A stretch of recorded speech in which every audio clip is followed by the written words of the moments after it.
moi, pour rappeler, donc je suis consultante en parentalité, formatrice pour les professionnels de l'enfance, mais aussi maman de deux enfants et d'une belle-fille, et je suis belle-maman. Moi, j'essaye de faire régulièrement des lives où j'invite différents professionnels avec des spécialités qui peuvent venir compléter du coup ma pratique ou qui m'ont inspiré moi dans ma pratique de maman ou de professionnelle. Donc j'ai découvert Elodie tout d'abord à travers ses livres Petite jeunesse. C'est comme ça que vraiment je t'ai découverte et que j'ai adhéré et que mes enfants ont vraiment accroché avec toutes ces petites pépites. Je les ai lu beaucoup, beaucoup. Mais tu n'es pas que autrice, auteur de livres jeunesse. Est-ce que tu peux te présenter brièvement pour les personnes qui ne te connaîtraient pas encore? Oui, pour les personnes de ta communauté, du coup, avec plaisir. Déjà, merci beaucoup pour cette invitation. Je suis toujours très honorée qu'on puisse me donner la parole ailleurs. Donc, merci beaucoup. Alors, par quoi commencer? Donc, moi, je suis maître en psychanalyste, je suis médiatrice, plus particulièrement auprès des familles, du coup. Je suis également conseillère en insertion et en transition professionnelle. Donc, on va dire que je suis vraiment dans le domaine de la thérapie au sens très très large, et je me suis spécialisée depuis plusieurs années sur les profils neuroatypiques. Donc, c'est-à-dire les atypies au sens large. Donc, il y a la haute sensibilité, autrement appelée hypersensibilité, la douance, TDAH, donc l'autisme, et les troubles 10. Je suis donc très passionnée par ces thématiques-là, tant du point de vue professionnel que personnel. Et aujourd'hui, donc, j'écris des livres, je donne des conférences et je forme d'autres professionnels à l'accompagnement des profils neuroatypiques. J'ai été co-dirigeante de l'Observatoire de la sensibilité qui a été créé par le docteur Saverio Tomasella. Et j'ai été la première française répertoriée sur le site du docteur Hélène Aron, qui est pour moi la papesse d'un point de vue international sur la haute sensibilité. Maintenant, il y a d'autres françaises, mais il y en a quand même pas beaucoup dans le domaine francophone, je pense, parce que c'est pour des formations en anglais. Mais voilà, c'est au sens large. Et après, je suis moi-même maman de 4 enfants qui sont atypiques et donc hautement sensibles, et je le suis moi-même, donc c'est forcément une thématique qui me touche beaucoup. Voilà. J'ai un peu découvert cette thématique de l'hypersensibilité, en tout cas à travers mes enfants. Parce que même si je me sentais peut-être souvent à fleur de peau ou avec une grande sensibilité, pour moi c'était. Enfin, il n'y avait pas de mots pour expliquer ça, c'était juste. Et c'est vrai que voyant évoluer mes enfants, j'ai commencé. Des choses sont venues à moi et des mots se sont mis sur des comportements ou des observations. Donc c'est pour ça. Et puis au fil des familles que j'ai pu rencontrer, j'ai senti que l'aspect hypersensible revenait souvent en fait autour de moi. Donc ça m'a interrogée Mm. et je me suis dit voilà, j'aimerais en savoir un peu plus et qu'il y a souvent cette question souvent on remarque que nos enfants sont hypersensibles et souvent les parents le sont aussi, mais du coup la cohabitation peut être vraiment compliquée et comment les accompagner au mieux nos enfants alors que parfois c'est vraiment même sensoriellement parlant difficile pour nous. Ah, il y a plusieurs points là que tu dis, je pense, qui sont importants. Le premier, c'est de se dire que en fait, souvent, il y a beaucoup de parents qui se comprennent hautement sensibles. Alors moi, je vais plutôt parler de haute sensibilité, de haut potentiel sensible, qui est un terme plus scientifique que hypersensibilité, qui est en plus très galvaudé dans le sens où on estime dans cette société plutôt où on va prôner l'hyposensibilité, que dès qu'on a des pics d'émotion, on est hypersensible, on a un problème, faut se soigner. Je tiens à repréciser que les neuroatypies n'ont pas de lien avec la santé mentale, dans le sens où on peut être affecté par des problématiques de santé mentale, mais comme une personne qui serait neurotypique. Donc ce n'est pas parce que vous êtes hypersensible que vous avez une problématique. Et par contre, comme tu dis si bien, on se découvre souvent neuroatypique, donc dans ton cas à toi, donc hautement sensible, à travers ses enfants. Et c'est vraiment pas rare, et je pense que c'est justement très majoritaire. Si on n'a pas été repéré dans l'enfance ou dans quand on est jeune adulte, c'est parce que l'enfant va faire un écho, va faire une sorte d'effet miroir à qui on est, qui on a été, et ce qu'on essaie, comment dire, de vraiment de fermer, de bloquer, de cacher, de gérer, et ça, c'est ça qui est compliqué en fait. Et quand on se retrouve face à un enfant qui justement déborde d'émotions, parce que déjà, qu'il soit en fait hautement sensible ou non, un enfant n'a pas son cerveau qui est mature. Donc, il va y avoir des tempêtes émotionnelles. Il n'a pas la capacité de mettre des mots sur ce qu'il ressent, de pouvoir prendre du recul comme il faut. Même déjà, les adultes, je trouve, n'y arrivent pas. Donc, c'est compliqué de demander ça aux enfants. Mais en plus de ça, ça va en fait venir ébranler un petit peu toutes ces façades qu'on a essayé de mettre en place, tu vois, tous ces murs qu'on a voulu ériger entre nous, nos propres émotions et notre enfant intérieur. Et c'est ça qui est douloureux, c'est ça qui peut être très violent. Et plus on est bloqué avec ses émotions, et plus être face à un enfant qui est hautement sensible va être compliqué. Et plus on va vouloir lui aussi le cadenasser, mais pas parce qu'on est malveillant, juste parce qu'on ne sait pas faire autrement et que on a peut-être été aussi éduqué comme ça, à se dire que nos émotions dérangent, que nos émotions sont un problème et que on va éviter d'être un problème pour les autres, sinon on va se sentir rejeté et mal aimé. Et donc, on a peur pour notre enfant. On a peur que le fait qu'il réagisse avec autant d'intensité, il se fasse lui aussi rejeter ou mal aimé plus tard. Et donc, on veut surtout en fait se rassurer soi en essayant d'être comme ça avec l'enfant. C'est vrai que pour la plupart d'entre nous, on a été éduqués de façon où il fallait étouffer ou cacher ses émotions. Enfin, il y avait une vulnérabilité, une faiblesse à montrer ses émotions. Du coup, quand on voit que notre enfant s'autorise, en tout cas au début, à exploser, eh ben, nous, ça nous renvoie à ce qu'on n'a pas pu, où nos émotions n'ont pas été accueillies.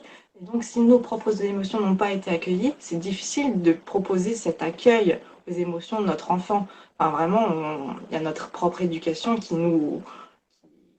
se réactive, en fait, qui nous réactive et on ne sait pas quoi faire de ces émotions comme on n'a jamais vraiment appris à accueillir les nôtres. Alors, tu vois, c'est intéressant parce que tu parles de vulnérabilité et en même temps de fragilité. Et à mon sens, on a une problématique déjà dans le fait de comment on parle des émotions. Lorsqu'on entend par exemple apprenez à gérer vos émotions, il y a déjà une problématique en soi. Ce terme-là renvoie quand même l'idée que les émotions, ça se gère. Et donc quelqu'un qui ne saurait pas les gérer, il aurait une sorte d'immaturité émotionnelle, il ne serait pas en capacité de faire certaines tâches, on ne pourrait pas lui faire confiance, on le voit notamment dans le domaine professionnel. En bref, eh bien, il resterait un enfant. On infantilise les gens avec des termes comme ça, sans se rendre compte qu'en réalité, gérer une émotion, c'est pathologique. C'est une problématique. Croire que l'émotion est un problème, croire que ça nous rend faibles, c'est un problème, et confondre la faiblesse avec la vulnérabilité est aussi un problème. Et tu vois, je trouve que c'est intéressant. Moi, je sais que c'est un exercice que je fais beaucoup aussi en formation avec les personnes, c'est se dire, mais quelles sont les idées que l'on a de nos émotions et de la sensibilité. Pourquoi je dis ça? Parce qu'en fait, tout commence là. Si on ne déconstruit pas les idées reçues, et on a beau des fois savoir, comme tu dis, l'éducation qu'on a perçue, forcément, ça crée des croyances. Ça fait des croyances sur nous, sur les autres, et de comment on va interpréter nos émotions, nos pics aussi, parfois d'émotions, parce qu'on en parle chez les enfants, mais aussi en tant qu'adultes, on en vit. Et ce n'est pas pour rien qu'autant d'adultes, sont accros à leur téléphone, à la nourriture, au sport, au travail, ou finissent en burn-out. C'est qu'en fait, il y a une problématique en fait globale sur notre rapport aux émotions. On veut se robotiser et en même temps, on prône l'humanité. Donc, il y a vraiment une problématique là parce que face à un enfant qui, lui, n'est pas encore conditionné à tout ça, il n'est pas conditionné aux règles sociales et il n'est pas conditionné en fait à notre propre rapport au monde et à nos propres peurs, eh bien, on va se confronter à la difficulté de se dire vite, vite, il faut trouver une solution, il ne peut pas rester comme ça cet enfant et ça va déclencher des peurs en fait chez les parents qui ne devraient pas y avoir. Alors que en prenant le problème, tu vois, à contresens, en les interrogeant en fait sur ça et sur leurs croyances, sur les émotions, sur leurs ressentis, sur ce qu'est ou pas en fait aussi l'intelligence finalement sensible, émotionnelle, eh bien on se rend compte que la plupart des problèmes en famille se résolvent tout seuls. Et un peu plus tôt, tu mentionnais justement que, de manière tout enfant, hypersensible ou pas, ces premières années, a du mal, enfin, a une explosion d'émotions tout le temps de par l'immaturité de son cerveau. Du coup, à quel moment on peut se dire, en tant que parent, mon enfant est hypersensible ou il est juste en train de vivre une phase normale de son développement? Alors c'est pas évident et souvent tu vois les personnes ont peur de mettre des étiquettes sur leurs enfants et c'est très juste, c'est vrai que ce serait dommage. Moi je dis déjà de toute façon que l'enfant ou non soit hautement sensible, on reste normalement dans une posture d'accueil. Je veux dire qu'il soit hautement sensible ou non, en fait il faut bien se dire que même si on n'est pas hautement sensible, on a notre propre sensibilité. Tout le monde possède sa propre sensibilité. Donc la haute sensibilité, l'hypersensibilité, pour se faire comprendre autrement, n'est pas une excuse à quoi que ce soit en fait. Et ça va être important. Donc finalement, je suis pas sûre que ça soit la vraie question. Tu vois, de ce que tu me dis, je me dis que de toute façon, face à des émotions très fortes, très intenses d'un enfant, bah, il faut se positionner dans le cadre de l'accueil. On y arrive, on n'y arrive pas. Moi-même, j'ai 4 enfants, je le dis souvent. Des fois, je peux pas. Des fois, j'en ai marre. Des fois, voilà, on est humain. Donc, qu'est-ce qu'on met en place dans ces moments-là? Mais voilà, déjà, je pense qu'il faut pas se questionner. Souvent, tu sais, j'ai des parents qui viennent à moi en me disant, non, mais voilà, je pense qu'il est hypersensible, il faut trouver une solution. Mais en fait, ce n'est pas le problème. L'hypersensibilité n'est pas et ne sera jamais un problème, en fait. Ça engendre une intensité, mais une fois qu'elle est comprise, comme je disais, eh bien, en fait, ce n'est pas un problème supplémentaire. En fait, ça engendre une problématique en grandissant parce qu'on peut se sentir, en fait, en marge et on peut sentir un décalage par rapport à ce qui nous semble être demandé, de ce qu'on devrait être. Donc là, ça peut générer une problématique d'estime de soi. Mais face à un enfant, de toute façon, qui fait une grosse tempête émotionnelle, qu'il soit hypersensible ou non, en fait, l'accueil et la posture restent la même. Finalement, quand ils sont jeunes, pas besoin de cette étiquette. Dans tous les cas, on sera dans cette posture d'accueil parce que y a que ça à faire. Voilà. Cependant, je comprends aussi qu'on ait besoin de comprendre. Quand, par exemple, on voit son enfant qui est, malgré tout, de toute façon, différent. Quand on voit, par exemple, les enfants des amis ou des gens, ou quand on parle à des professionnels et qu'on sent bien qu'on n'est pas compris, j'entends que ça peut être très rassurant d'avoir enfin quelqu'un qui met des mots, en fait, sur ce que l'on vit et qui dit, bah oui, votre enfant est hautement sensible. Et dans ces cas-là, je dis toujours, il y a plusieurs possibilités, soit en se renseignant, en s'informant, en lisant, ça nous soulage suffisamment et c'est ok comme ça. On n'a pas besoin en fait, voilà, d'analyse professionnelle. Soit on a vraiment besoin parce que on doute de sa propre objectivité et on a besoin de voir en fait un ou une professionnelle qui peut, avec son regard et son analyse, eh bien nous le dire. Et ça, il faut dans ces cas-là, il faut trouver un professionnel formé et compétent dans ce domaine. Et il n'y en a pas 36 000. Soit on a l'annuaire sur l'Observatoire de la sensibilité. Soit, moi, j'ai mis un annuaire en ligne, que ça soit en story permanente comme sur mon site, puisque je forme, comme je dis, des professionnels à pouvoir passer et à faire passer, en fait, ces tests qui n'en sont pas, mais qui permettent une bonne analyse, que ça soit de l'enfant, de l'adolescent ou de l'adulte. Et il n'y a pas d'autre possibilité pour être sûr. Il faut un professionnel qui connaît bien ce domaine, qui ne le confond pas avec d'autres choses, avec d'autres pathologies ou je ne sais quoi, et qui est en capacité de dire oui ou non, effectivement, à mon sens, il y a une autre sensibilité. Après, avant 6 ou 7 ans, c'est plus compliqué. Il y a des signes, mais c'est plus compliqué d'être sûr. Je crois que j'ai cru voir un commentaire dans ce sens-là, jusqu'à 7 ans, plus difficile. D'accord.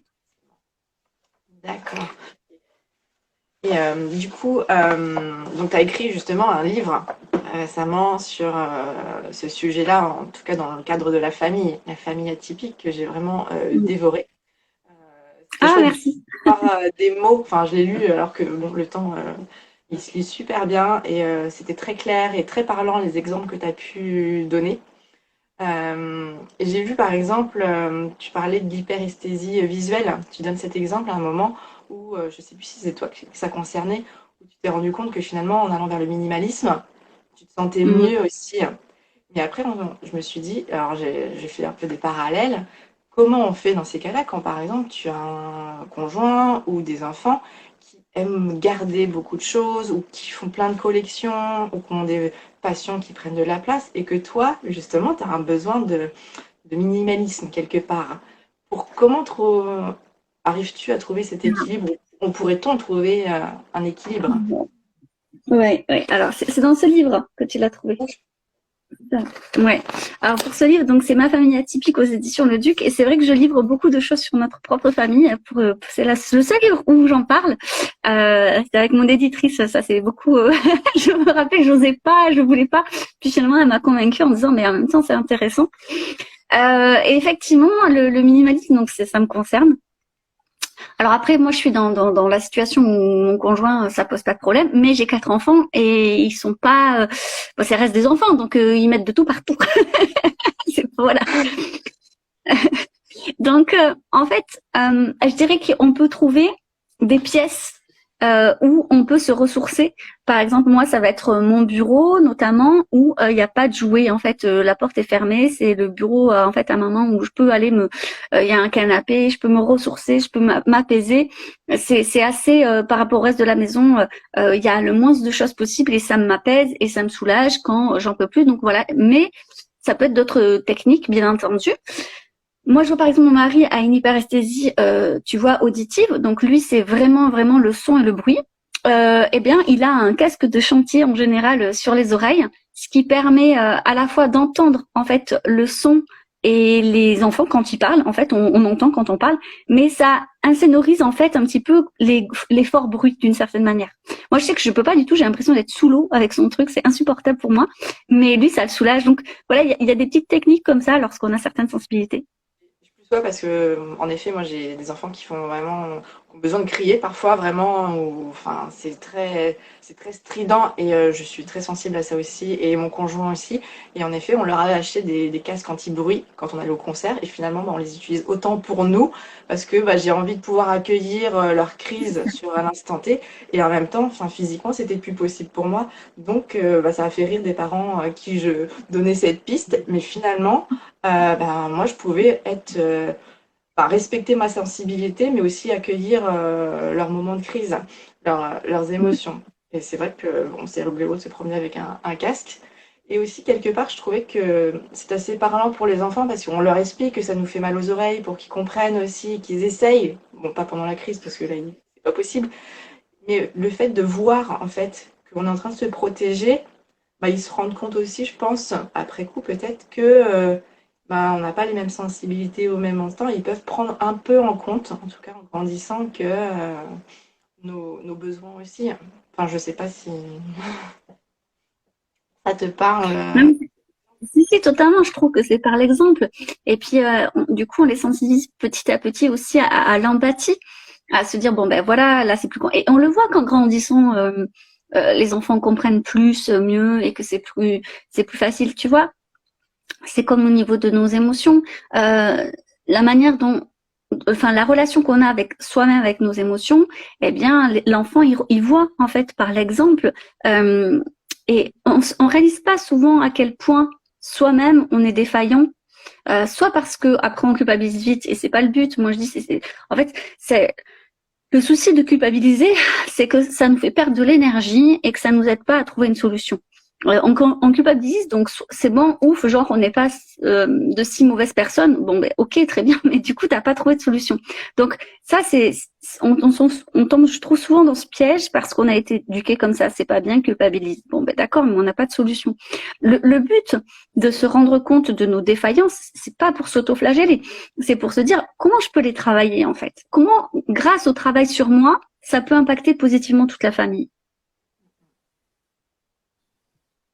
Ouais, ouais, c'est ça. C'est ouais, le pouvoir de l'exemple aussi, clairement. Ils sont dans le mimétisme, donc c'est toujours délicat de leur dire de ne pas crier ou pas pleurer si nous-mêmes, de toute manière, on est dans cet excès-là. Donc voilà, c'est comment on va accueillir nos propres émotions, qu'est-ce qu'on en fait, euh, comment on y travaille, et ils verront aussi petit à petit, en grandissant, on va pas leur demander à 3 4 ans de faire la même, mais je pense que ça laisse des marques, ça met des petites graines, et Mm. piocheront au fur et à mesure aussi, et en même temps, je trouve qu'ils sont très inspirants eux aussi parce qu'au début, ben, ils sont sans filtre, hein. Quand ils ont besoin d'exploser, ils explosent. Et après, ils retrouvent leur état d'équilibre. Alors que finalement, je me suis rendu compte que moi, au début, ben, j'avais tellement gardé que je n'explosais pas ou peu, ou vraiment, quand il y en a, c'était plus possible.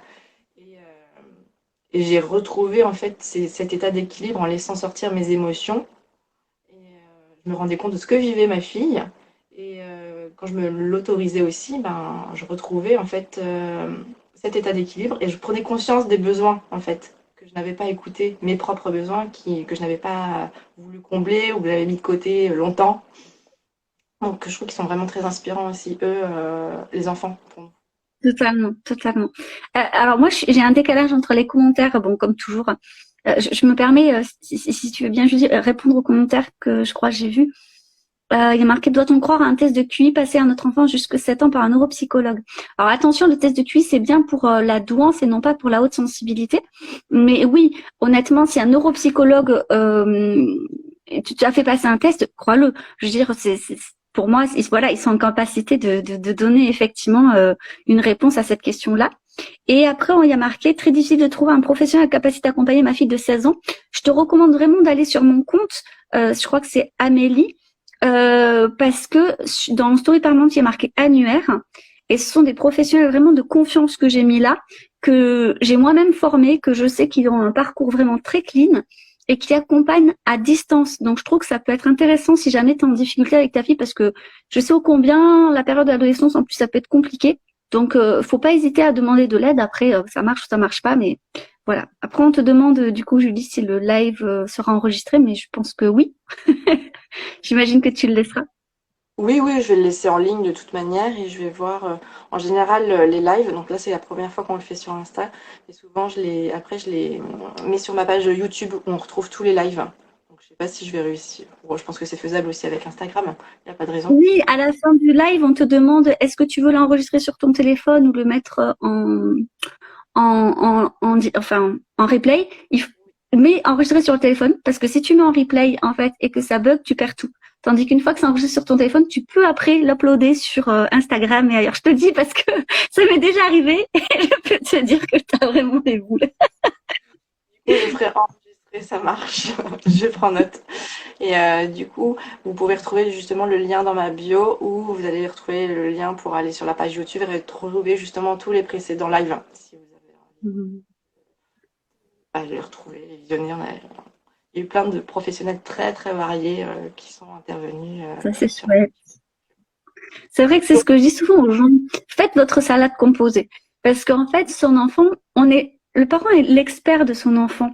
Donc, qu'importe les professionnels qu'on peut voir, c'est quand même le parent qui vit au quotidien avec son enfant. Alors oui, parfois on peut manquer d'objectivité, oui, parfois on transfère des choses sur nos enfants, mais en attendant, c'est les seules personnes qui détiennent vraiment toutes les informations en fait concernant son enfant, de comment il réagit depuis tout petit, il a vu grandir, évoluer, et donc il y a des choses qui vont vous parler, d'autres non. Peut-être que ça vous parlera plus tard ou pas en fait. Et voilà, il faut aussi apprendre à se dire, je fais ma propre petite salade composée et j'avance et je vois les résultats. Parce qu'en fait, c'est un peu ça la parentalité et c'est ça qui est très frustrant et très angoissant, bien sûr, mais on peut voir le résultat que dans quelques années. En fait, c'est-à-dire que concrètement, on fait comme on peut, on avance, on grandit avec nos enfants en même temps. Et puis quand on a différents enfants, on voit bien qu'ils sont tous différents, même s'ils sont hautement sensibles. Moi, je dis souvent, les atypies sont de toute façon colorées avec la personnalité, avec l'expérience, avec les rencontres que l'on fait, avec notre vie en fait. Et donc, d'une personne à une autre, ça peut changer. Donc, d'un enfant à un autre, même si on a su accompagner la sensibilité du premier, peut-être que celle du deuxième, non, ou vice-versa. Oui, parce qu'elle va pas du tout se manifester de la même façon et il va avoir un autre tempérament. Et c'est vrai que c'est ce que j'aime aussi dire dans mes ateliers de parents, des accompagnements, c'est que on propose plein d'outils, plein de points de vue et il n'y a pas une solution pour chaque enfant qui marcherait tout le temps. On est toujours dans une remise en question. Il faut toujours essayer de prendre de la distance pour essayer de se décentrer et voir ce qui se passe. Ce qui est parfois difficile et d'où parfois la nécessité d'aller dans un groupe de parents pour entendre tous les points de vue. Mais l'important, c'est pas d'appliquer une méthode unique qui ferait que ça fonctionne, mais c'est de pouvoir piocher et créer sa propre parentalité. On sera jamais un parent parfait et c'est OK en fait. Parce que on n'est pas. Il n'y a rien de pire que d'avoir des Pas parents parfaits.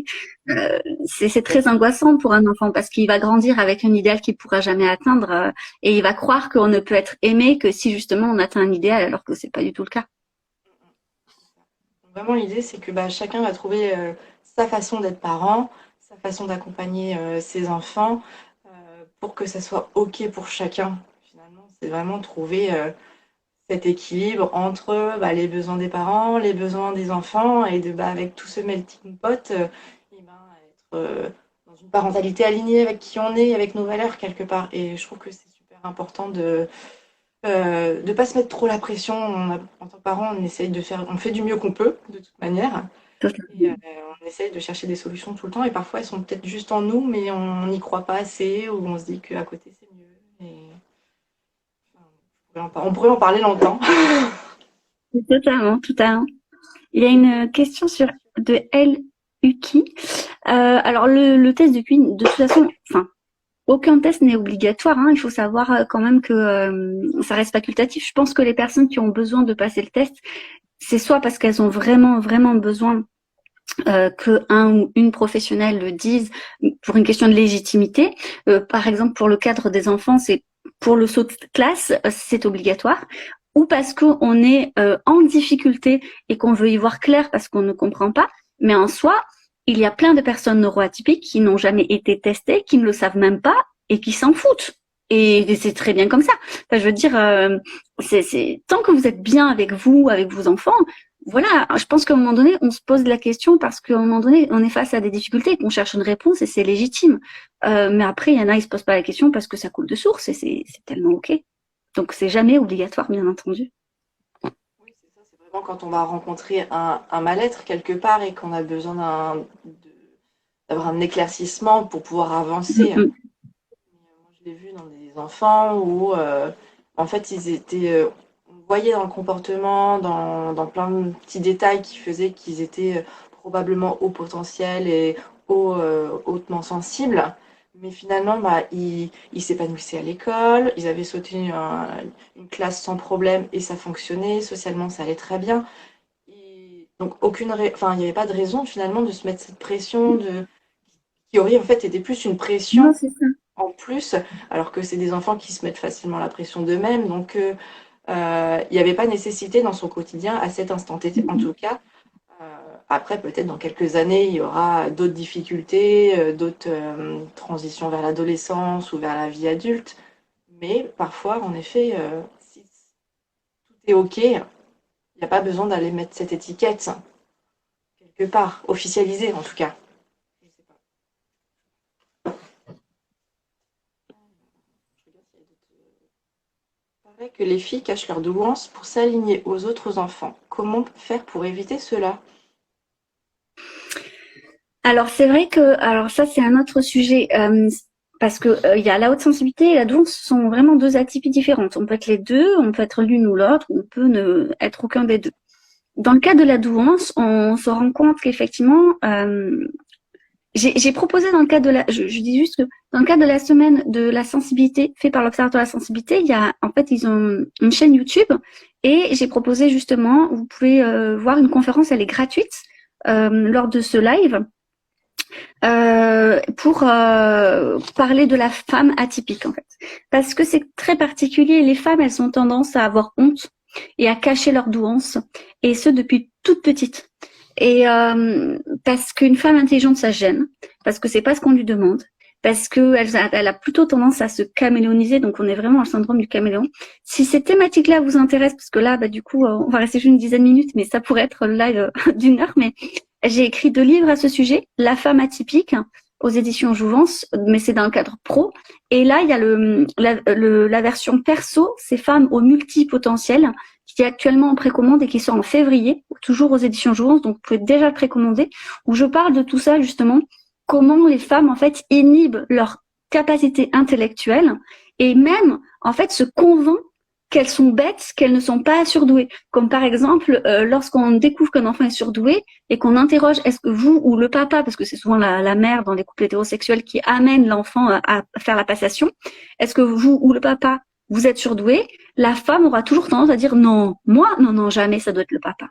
C'est un réflexe très féminin et elle a beaucoup de mal en fait, et même elle va enfoncer le clou et se dire souvent qu'elle est bête, qu'elle est stupide, et sans s'en rendre compte. On voit souvent des femmes comme ça, oh là, mais qu'est-ce que je suis bête. Mais c'est des choses qu'on voit pas chez les hommes, et c'est très intéressant de voir en fait comment justement la petite fille va prendre modèle sur sa maman dans ce sens-là. comment elle va rester dans la seconde place, comment elle ne veut pas gêner, elle préfère rester dans l'ombre. Bref, c'est tout un sujet et j'ai écrit donc des livres à ce sujet-là si jamais ça vous intéresse. Ouais, c'est vraiment passionnant. J'avais lu aussi Femme atypique aussi. J'ai hâte de lire Multipotentiel. Nous sommes Ça me fait penser aussi, je fais le parallèle, peut-être qu'il n'y a pas cet effet-là aussi avec j'arrive plus à parler, l'hypersensibilité et les hommes. On parle de... exactement. On a l'autre penchant où les hommes, c'est plus difficile leur sensibilité parce que par le sexisme de la société, on dit souvent petit garçon ne pleure pas comme une fille, donc on laisse à penser quand même que la fille c'est quand même inférieur à un garçon puisqu'elle pleure. Enfin, il y a tout ce genre de trucs quand même qui arrivent. T'es pas une mauviette. Alors là encore, qu'est-ce qu'on met dans la tête d'un jeune garçon? Alors que la haute sensibilité concerne autant les femmes que les hommes. En fait, ça n'a rien à voir avec la génétique, avec le genre, avec rien de tout ça. Donc ça concerne quand même entre 20 et 30% de la population de la haute sensibilité. Faut quand même se dire que on va parler d'entre un bon quart de la population est hautement sensible. Et il y a autant d'hommes que de femmes, mais aujourd'hui c'est représenté plutôt par les femmes parce que les femmes, elles ont cette liberté de pouvoir exprimer leurs émotions là où on n'a pas laissé cette liberté aux hommes. Parce qu'encore une fois, et ça rejoint, tu vois, le début du live où j'expliquais qu'il y a une véritable problématique. On pathologise aujourd'hui les émotions. Et même chez certains psychologues, j'ai beaucoup de témoignages de personnes qui me disent, je suis allée voir ma psychologue, j'ai parlé de ma sensibilité, elle m'a dit que j'avais forcément un problème et qu'on allait chercher dans les traumas. Donc, on pathologise vraiment, en fait, la problématique des émotions sans comprendre, en fait, ce qu'elle est. Bon, heureusement, ça reste une minorité de professionnels encore comme ça, mais je veux dire, c'est encore présent, quoi. Et on a du mal à faire bouger ça, en tout cas en France. Je trouve que dans d'autres pays, ils sont un peu plus là-dessus, on va dire, évolués. Ok. Alors là, on arrive un peu à la fin du live. Si on pouvait donner allez, 4-5 conseils pour vivre ou survivre dans une famille atypique pour que les sensibilités de chacun trouvent leur place, enfin cohabitent quelque part. Je pense que ça serait un bon résumé de ce live, c'est-à-dire que le premier point, ça serait apprendre à se connaître. Donc, ça veut dire déconstruire beaucoup d'idées reçues, repenser un peu l'éducation qu'on a reçue, la culture dans laquelle on a grandi, se connaître au-delà, en fait, du conditionnement qu'on a tous eu, hein, bien sûr, tous et toutes eu. Le deuxième, ça serait donc, et ça en découle, être plus à l'aise avec ses propres émotions, comprendre que ça n'existe pas des émotions négatives, ça n'existe pas des émotions positives. Une émotion, c'est une information qui vous donne une information sur vos besoins, sur vos valeurs, sur qui vous êtes à l'instant T et qui vous permet d'y répondre. C'est comme en fait un signal sur en voiture quand ça s'allume, je veux dire, sur le tableau de bord. C'est la même chose en fait. C'est ni positif ni négatif, c'est une information. Le troisième, je dirais du coup faire la paix avec son enfant intérieur, parce que c'est parce que on fait la paix avec son enfant intérieur qu'on aime en fait qui on est, qu'on va pouvoir s'ouvrir à l'enfant qu'on a en face de soi et donc à cet enfant qui nous fait tant écho et qui fait cet effet miroir qui peut être douloureux. Le quatrième point, je dirais d'accepter qu'on est une famille atypique. Tu vois, c'est tout le sujet du livre Ma famille atypique justement. C'est d'accepter ces différences, d'arrêter de se comparer à des familles qui ne connaissent pas ces neuroatypies, qui n'en ont pas, qui n'ont pas d'autres sensibilités, parce qu'en fait, on n'aura pas le même quotidien que ces personnes-là, que ces familles-là, ces familles dont on parle et qu'on voit dans tous les livres justement et qui ne nous concernent pas. Ou quand on livre un livre sur les enfants, on se dit, en fait, moi, mon enfant, il est pas du tout comme ça. Alors, du coup, est-ce que j'ai un problème? Non, c'est juste que ce livre-là, il a été fait pour et par des familles neurotypiques et il n'est pas fait pour vous. Donc, acceptez, en fait, vos particularités et allez-y franco. Et du coup, le cinquième point, ça serait justement de bien se renseigner. De lire des livres, de regarder des podcasts, voilà, des lives, des choses qui vous concernent, de vous renseigner sur vos particularités, de les comprendre pour mieux les apprivoiser et pour mieux vous aimer, quoi. Voilà. Très beau résumé, du coup. Merci beaucoup. Avec plaisir. Pour ceux qui me suivent et qui sont intéressés, moi, je vais lancer un programme d'ici peu, justement, pour les parents sur 1 an, où l'idée, justement, c'est de mieux se connaître, mieux comprendre ses enfants et trouver justement notre posture de parent qui est OK pour nous. Une posture alignée avec vos propres valeurs, vos besoins, vos particularités, ceux de vos enfants, de pouvoir piocher finalement dans différents outils, différentes approches pour que vous puissiez construire votre propre parentalité qui vous parle, pas celle du voisin, parce que votre voisin est forcément différent. Voilà, j'en mettrai plus dans les jours à venir sur mes différentes pages. Je remercie toutes les personnes qui étaient présentes avec nous, qui ont participé. Merci Elodie pour tes partages. Donc comme tu l'as dit, on va Avec bientôt plaisir. lire ton prochain livre. Et Oui. sinon, Et s'il y a des personnes qui ont, pardon, qui ont des, en fait, c'est un entrecoupe. Je sais pas si du coup on m'entend bien, mais moi j'ai des difficultés à t'entendre, Julie. Mais en tout cas, s'il y a des personnes qui ont des questions auxquelles je n'ai pas vu ou tout ça, ne pas hésiter à m'envoyer un P. En général, je prends le temps de répondre à mes MP. merci beaucoup. Avec plaisir. Merci de ton invitation et bon programme à toi. Les parents en ont grandement besoin. Bon week-end à tous, bon week-end à toi. À bientôt.